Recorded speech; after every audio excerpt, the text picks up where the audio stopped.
आज का ये जो हमारा टॉपिक है वो है जी नेफ्रॉन की साख।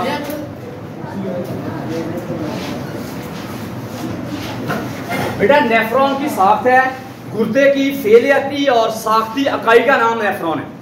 गुर्दे की साख्ती और फैलियाती इकाई का नाम नेफ्रॉन है। साख्ती और फैलियाती इकाई वो नेफ्रॉन कहलाती है। सर एक गुर्दे च नेफ्रॉन किन्ने हुंदे आ? मर्दां च बहुते हुंदे आ, औरतां च थोड़े हुंदे आ, की मसला हुंदा? इसके बारे में कोई तफरीक नहीं है जी।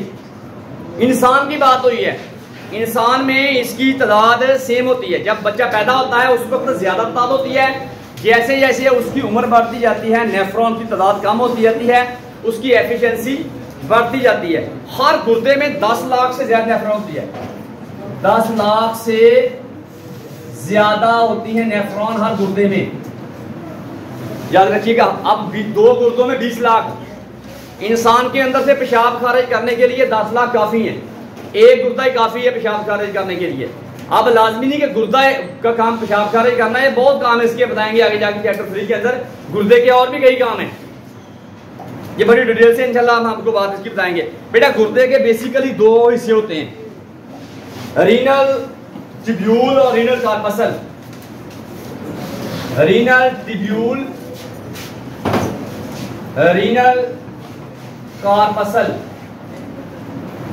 जो रीनल कार्पसल है ना, इसके भी आगे 2 हिस्से हैं, ग्लोमेरुलस और बोमेन कैप्सूल। बोमेन कैप्सूल और ग्लोमेरुलस, ये 2 हिस्से होते हैं। रीनल ट्यूब्यूल के भी आगे हिस्से हैं, प्रॉक्सिमल ट्यूब्यूल,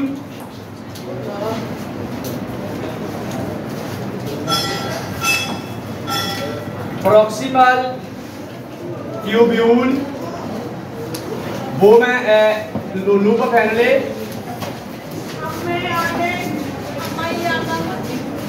और डिस्टल ट्यूब्यूल। ये बेटा इसके हिस्से होते हैं।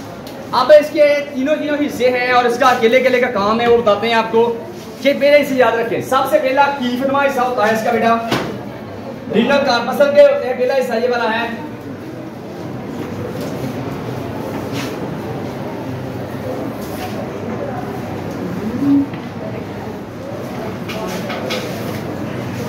बेटा ये 2 तरह की ब्लड वेसल्स यहां से आ रही हैं।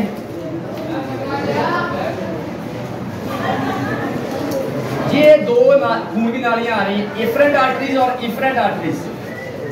2 आर्टरीज आ रही हैं, एफरेंट और इफरेंट। ये ब्लड आर्टरीज यहां पे आती है और कैपिलरीज बन जाती हैं।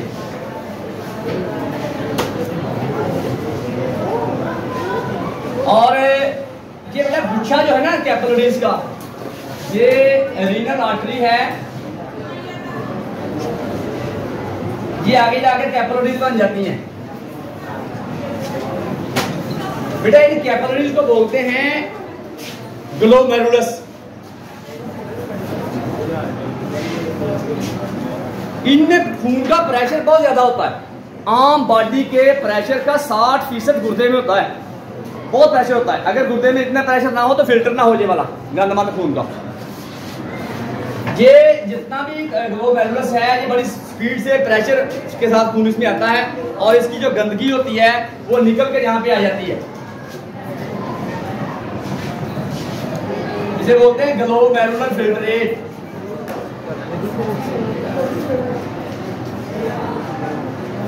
ठीक है, और ये है आपका बोमेन कैप्सूल।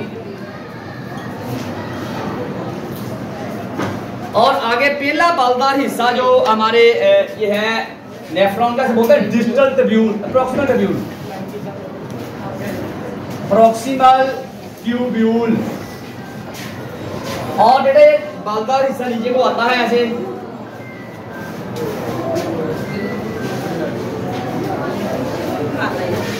और ये बालदार हिस्सा नीचे को आके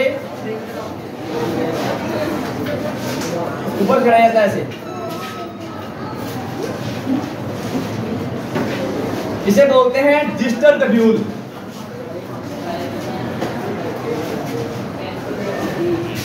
इसे बोलते हैं कलेक्टिंग डक्ट, ये है जी अपनी कलेक्टिंग डक्ट, कलेक्टिंग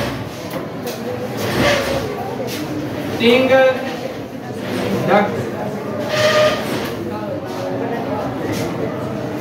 और बेटा इसे बोलते हैं लूप ऑफ हेनले या लूप ऑफ नेफ्रॉन।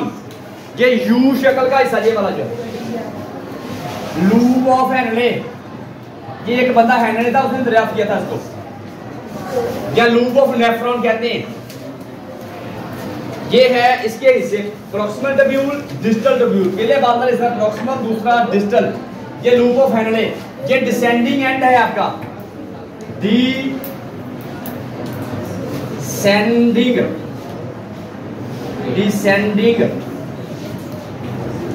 एंड, ये असेंडिंग एंड है, असेंडिंग एंड। ये कलेक्टिंग करते हैं आपका। और ये सर इसके बाहर एक खास तरह की कैपिलरीज भी जड़ी हुई होती हैं, जो आपका ये ग्लोमेरुलर फिल्टर इसमें आता है ना, उसको पेशाब बोलते हैं हम लोग। वो इधर आ जाता है इस रीनल ट्यूब्यूल के अंदर, वो चल रहा होता है इसके अंदर। और इसके अंदर से 99% पानी दोबारा जज्ब हो जाता है। अगर सारे का सारा इतना पेशाब बन रहा है वो बाहर खारिज हो जाए तो हमें पेशाब की हाजत रहे, हर वक्त पेशाब ही आता रहे। इसके बाहर एक खास तरह की कैपिलरीज होती हैं जो जड़ी हुई होती हैं। इसके बाद ये कैपिलरीज हैं,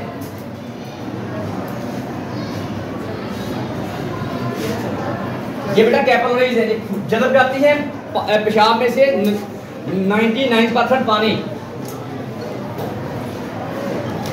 कैपिलरीज 99% पानी को जज्ब करती हैं। ये बात ध्यान में रखिएगा सर। इसके हिस्सों को आपने बड़ी गौर से देखना है, कल बताऊंगा इसकी अकेले का काम क्या है। तो ये पपिलरी डक्ट्स जो है ना, ये कलेक्टिंग डक्ट्स आपस में मिलती हैं, फिर पपिलरी डक्ट्स बनती हैं। सर ये आपकी एक एफरेंट आर्टरी है, एक इफरेंट आर्टरी है। गंदा खून बीच में लेके आने वाली एफरेंट आर्टरी, लेके जाने वाली इफरेंट आर्टरी। एफरेंट जो है एक एफरेंट आर्टरी होती है,